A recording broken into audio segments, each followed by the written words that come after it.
সেই সুযোগ কাজে লাগিয়েই কিন্তু বার্সেলোনার প্রথম গোলটা করেন ফেরান তরেস। সেখান থেকে একদম ফার্স্ট টাচ ফিনিশে গোল করে ঠিক ম্যাচের 92 মিনিটে পিএসজির জন্য সেই জয়সূচক গোলটা নিয়ে আসে। ইউএফএ চ্যাম্পিয়ন্স লিগের লিগ ফেজের ম্যাচ ডে 2-তে ছিল একটা ব্লকবাস্টার ম্যাচ। এক পাশে ডিফেন্ডিং চ্যাম্পিয়ন পিএসজি এবং অপর পাশে স্প্যানিশ চ্যাম্পিয়ন বার্সেলোনা। ম্যাচে পিএসজি শুরুতে পিছিয়ে পড়লেও সর্বশেষে শেষ মুহূর্তের গোলে 2-1 গোলে জয় পেয়েছে। অর্থাৎ লুইস এনরিকের পিএসজি ওভারস্মার্ট করেছে বা আউটস্মার্ট করেছে হানজি ফ্লিকের এফসি বার্সেলোনাকে। এই ম্যাচের ট্যাকটিক্যাল বিশ্লেষণ এবং গোল নিয়ে চুলচেরা বিশ্লেষণ নিয়ে আমি Ashfaqul Mushfiq. Welcome to star play in transition.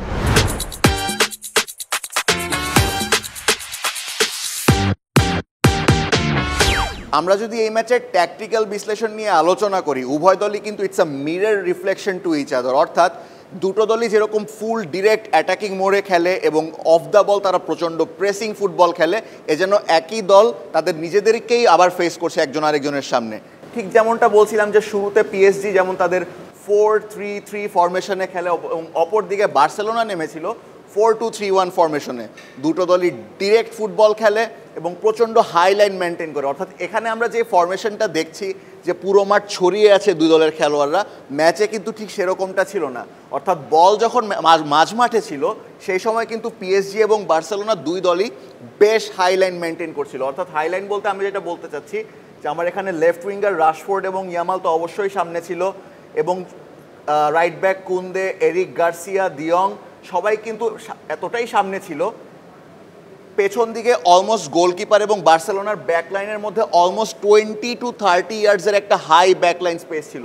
এবং শুধু যে এটা বার্সেলোনার ক্ষেত্রেই ছিল তা না, আমরা যদি পিএসজির ক্ষেত্রেও দেখি, বলটা যখন মাঠের মাঝমাঠে তখন কিন্তু পুরোটা টিমই একদম হাই লাইন মেনটেন করছিল। অর্থাৎ পুরোটা খেলা হচ্ছিল কিন্তু মাঠের ঠিক মাঝের যে 20 থেকে 30 গজ, এই 20 থেকে 30 গজের মধ্যেই তাদের কিন্তু যে ট্যাকটিক্যাল একে অপর দলকে যে ট্যাকটিক্যালি আউটস্মার্ট করার চেষ্টা, এটা পুরোটাই হচ্ছিল এই 20 গজের মধ্যে।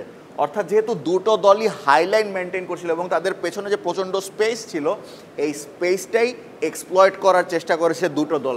এবং যেহেতু দুটি দল প্রায় অলমোস্ট সিমিলার অ্যাপ্রোচে খেলে, সেক্ষেত্রে একে অপরের মিস্টেকটাকে কাজে লাগানোর চেষ্টা করেছিল এবং প্রথম গোলটা কিন্তু এসেছেও সেভাবে। ভিতিনহার মিস্টেকের কারণে ভিতিনহা যখন মাঝমাঠ থেকে বল একটা পাস দেওয়ার চেষ্টা করেছিল, তখন ফেরান তরেসের প্রেসিংয়ের কারণে বল কিন্তু লুজ করে এবং লুজ করার পরে লামিন ইয়ামাল সেই বলের পজিশনটা গেইন করে। এবং তখন যেহেতু পেছনে প্রচণ্ড স্পেস থেকে যায়, সেই স্পেসের থেকে কিন্তু কাউন্টার অ্যাটাকটা এনেবল করার চেষ্টা করে। অর্থাৎ লামিন ইয়ামাল তখন বল ড্রিবল করে প্রথমে বল নিয়ে সামনে এগিয়ে যায়, তাকে সাপোর্ট করার জন্য পেদ্রি আসে এবং ততক্ষণে কিন্তু পিএসজির ডিফেন্স বেশ এলোমেলো হয়ে গিয়েছিল। সেই জায়গাতে কিন্তু রাশফোর্ড তখন ফাঁকা স্পেসে চলে এসেছিল এবং যখনই ফেরান তরেস ভিতিনহাকে ডিস্ট্র্যাক্ট করে সামনের দিকে নিয়ে এসেছিল এবং লামিন ইয়ামালকে যখন উইলিয়াম পাচো যখন তাকে কভার করার চেষ্টা করছিল, লামিন ইয়ামাল কিন্তু পাসটা ছেড়ে দেয় হচ্ছে পেদ্রির কাছে। এবং পেদ্রিকে যখন পাসটা ছেড়ে দেয় তখন ফেরান তরেস কিন্তু সামনের দিকে ড্রিবল করে চলে আসে ভেতেনার পেছন থেকে ব্যাক অফ দ্য লাইনে খেলে, এবং পেদ্রি সেখান থেকে থ্রু পাসটা ছাড়ে রাশফোর্ডের কাছে, কেননা রাশফোর্ড লেফট সাইডে ফাঁকা জায়গায় ছিল এবং ফেরান তরেস যেহেতু ডামি রান নিয়েছিল ডিফেন্ডারের পেছন থেকে ব্যাক অফ দ্য লাইনে, সেখান থেকে ফেরান তরেস কিন্তু খুব ভালো একটা স্পেসে চলে যায় এবং রাশফোর্ডের কাছে যখন পাসটা আসে, পেদ্রির সেই থ্রু বলটা আসে, রাশফোর্ড কিন্তু বলটা তিনি রিসিভ করেননি, বরং দুর্দান্তভাবে একটা ফার্স্ট টাইম পাস ছাড়েন সরাসরি ফেরান তরেসের দিকে এবং ফেরান তরেস সেখানেও গোলকিপারের সঙ্গে 1 ভার্সেস 1-এ চলে আসেন।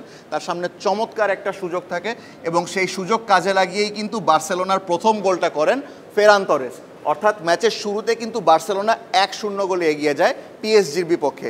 এবং শুরুর দিকে কিন্তু বার্সেলোনা একদম প্রথম মিনিট থেকেই প্রচণ্ড চাপে রাখার চেষ্টা করেছিল পিএসজিকে, তারা ইন্টেন্স প্রেশারটা রেখেছিল, যেটা বার্সেলোনাকে আমরা সবসময় করতে দেখি। তবে সেখানে কিন্তু কমেন্টেটর কিন্তু বলছিলেন যে শুরুর দিকে এই যে হাই ইন্টেন্সিটি হাই ভোল্টেজ, এটা কিন্তু প্রায় ম্যাচের শেষের দিকে বার্সেলোনার প্রায় ফুরিয়ে আসে।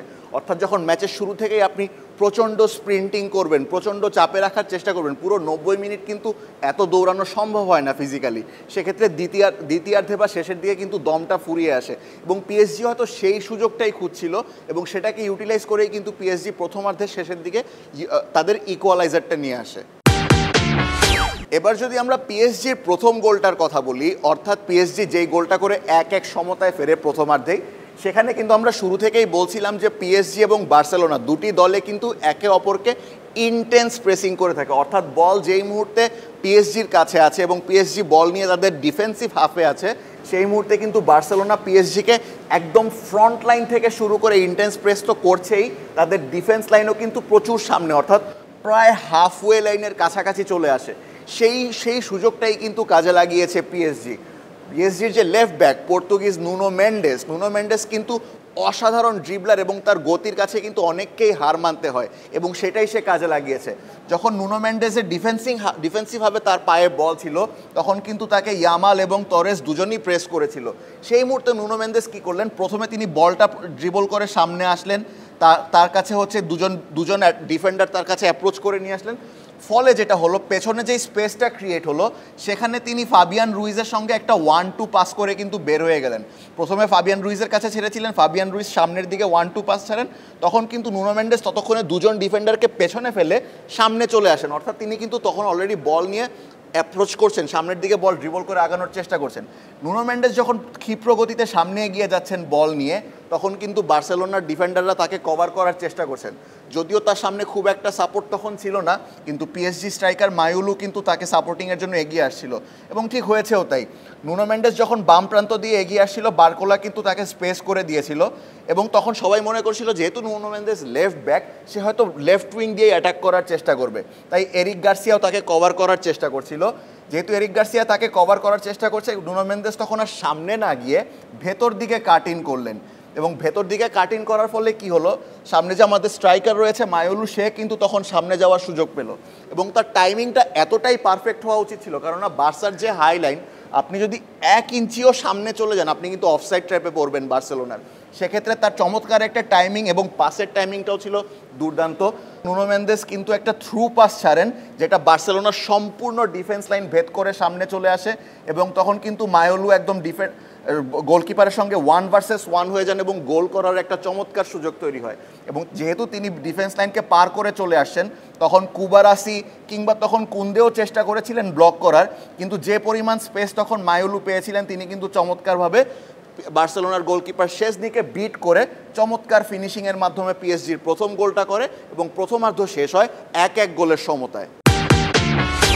যদিও প্রথমার্ধ শেষ হয় 1-1 গোলের সমতায়, তবে প্রথমার্ধের অধিকাংশ সময় কিন্তু ডমিনেট করে গেছে বার্সেলোনা, সেটা তাদের বল পজিশনে বলেন কিংবা পিএসজির ডিফেন্সিভ হাফে বার্সার অ্যাটাকিং প্রেসিংয়ের কথা বলেন। তবে দ্বিতীয়ার্ধে এসে বার্সার যে শুরুর দিকের যে ইন্টেন্সিটিটা ছিল, অর্থাৎ ধারাভাষ্যকার যেটা বলছেন যে একটা ম্যাচের শুরুর দিকে যদি ইন্টেন্স খেলা হয়, শেষ পর্যন্ত কিন্তু সেই স্ট্যামিনাটা ধরে রাখা সম্ভব হয় না এবং দ্বিতীয়ার্ধে যেন বার্সেলোনাকে দেখে মনে হয়েছে যে তাদের যত স্ট্যামিনা ছিল যেন প্রথমার্ধেই সম্পূর্ণ শেষ করে দিয়েছে বা অধিকাংশটা শেষ করে দিয়েছে, দ্বিতীয়ার্ধে তারা কিছুটা ব্যালেন্সড অ্যাপ্রোচে খেলার চেষ্টা করেছিল এবং সেই সুযোগটাই কিন্তু কাজে লাগিয়েছে পিএসজি কিন্তু দ্বিতীয়ার্ধে একের পর অ্যাটাক তৈরি করেছে এবং তাদের অ্যাটাকের যে ধার বা অ্যাটাকের যে শার্পনেস, তা কিন্তু প্রথমার্ধের চেয়ে দ্বিতীয়ার্ধে অনেকটা বেশি বাড়িয়ে দিয়েছে।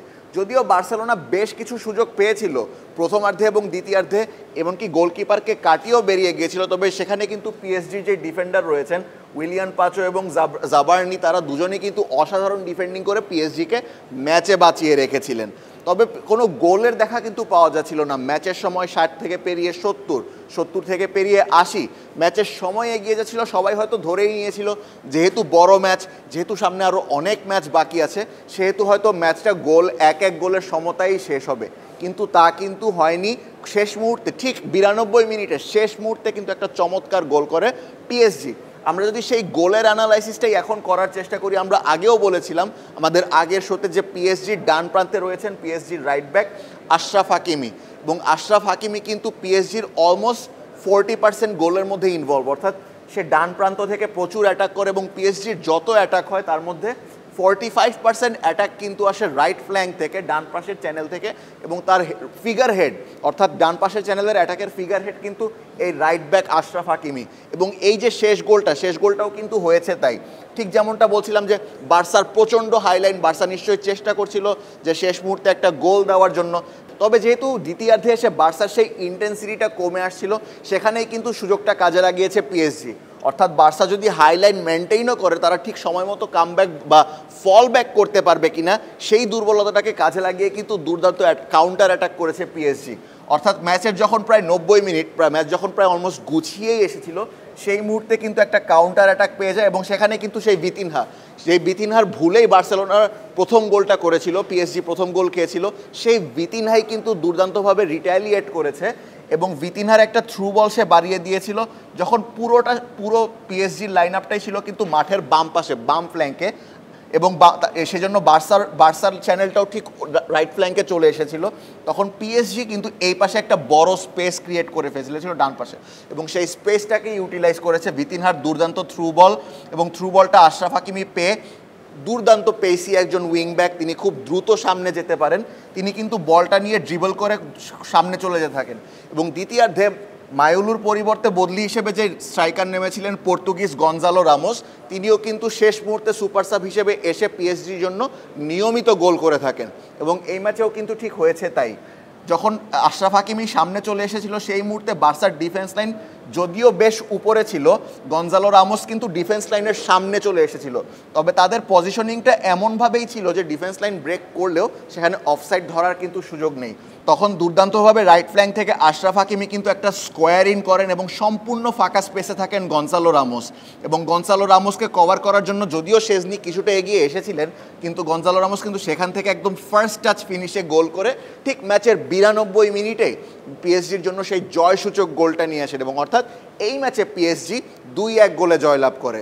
যদিও বলা হচ্ছে যে পিএসজির যে স্টার ফরওয়ার্ডরা, যে ক্রাভাৎসকেলিয়া কিংবা সদ্য ব্যালন ডিওর জয়ী ওসমান ডেম্বেলে, তারা কেউই স্টার্টিং লাইন আপে ছিলেন না, তবুও কিন্তু পিএসজি তাদের লেভেলের প্রমাণ করে দিয়েছে যে তারা কেন এবারের ইউএফএ চ্যাম্পিয়ন্স লিগের ডিফেন্ডিং চ্যাম্পিয়ন, তারা কেন এবার সবার থেকে এগিয়ে। বার্সেলোনা দুর্দান্ত খেলেছে, তারা ট্যাকটিক্যালি তাদের শুরুর দিকে গোল দিয়ে এগিয়ে গিয়েছিল, কিন্তু পিএসজি কিন্তু হান্সি ফ্লিকের বার্সেলোনাকে তাদেরই দুর্বলতা কাজে লাগিয়ে আউটডান করে দিয়েছে। দুর্দান্ত একটা ম্যাচ ছিল, যদিও এখনও মৌসুম শুরু হয়েছে, সামনে এখনও অনেক দূর যাওয়া বাকি, তবে এরকম একটা ম্যাচের জন্য কিন্তু অপেক্ষা করেছিল যেমন বার্সা ফ্যান, যেমন পিএসজি ফ্যান, তেমন সমস্ত নিউট্রাল ফ্যান।